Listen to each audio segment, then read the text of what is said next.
episode 108 this week, Times Squared. A much better episode than last week, but still not good at all. Not good at all. It was like a two-part episode they crammed into one episode. They didn't resolve the issue.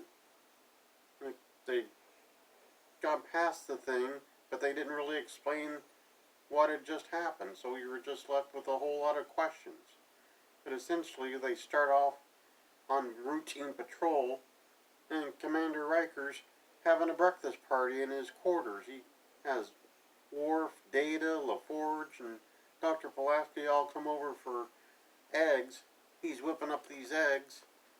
Supposedly they're going to be omelets, but then it looks like they're scrambled eggs. Worf's just lapping it up. He loves it. Everybody else, except for Data, who didn't eat, obviously, because he doesn't eat food, hated it. They couldn't stand it. But then Riker gets called to the bridge. They see a shuttlecraft out in the distance, which puzzles them because there's no mothership anywhere in the vicinity. They're supposed to be the only manned ship out in that part of space.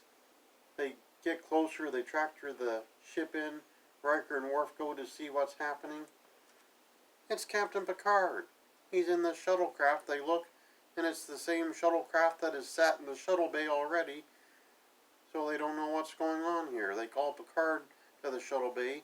He has no idea what's going on here, but he wants some answers. He has Data and LaForge work on pulling up the logs for the shuttlecraft. Pulaski takes the other Picard into sickbay. He's unconscious, unresponsive. LaForge and Data figure out that things work backwards on this shuttle for some reason. Things that should have worked to power up the shuttlecraft do the opposite. So they do the opposite thing. It powers up. They get the logs. They find out it's from 6 hours in the future.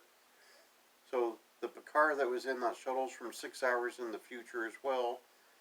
The present-day Picard, he aghast at what happened. He doesn't understand what this Picard's doing, but the future Picard is unconscious, can't respond, doesn't really seem to know his surroundings or the people are in the room with him.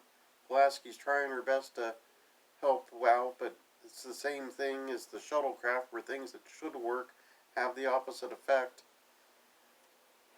LaForge gets the captain's log out of the shuttlecraft to halfway work, and they see the Enterprise explode. It completely destroys, and the future Picard says that he just witnessed the destruction of the Enterprise and the loss of all hands aboard except for him. So now, present-day Picard figures he's got to avoid that, but he doesn't want to take special precautions because he thinks that maybe it's a loop in time and it's on a path that no matter what they do, the Enterprise is going to explode. So he doesn't know exactly how to prevent that. He keeps trying to wake up the future Picard, but the future Picard's still not responsive. Well, after everyone's going back and forth on what to do, all of a sudden this big spatial anomaly pops up, and it shoots a laser beam directly at Captain Picard and the future Captain Picard. So present-day Picard's like, that was a personal attack, it went after me, with no proof of that. No proof whatsoever. He just was like, it just came directly after me personally. And so he deduces that it must be after the future Picard as well. So he and Deanna Troi go there to sickbay. They find out that the future Picard left the Enterprise to lure the spatial anomaly away from the ship so the ship could be saved.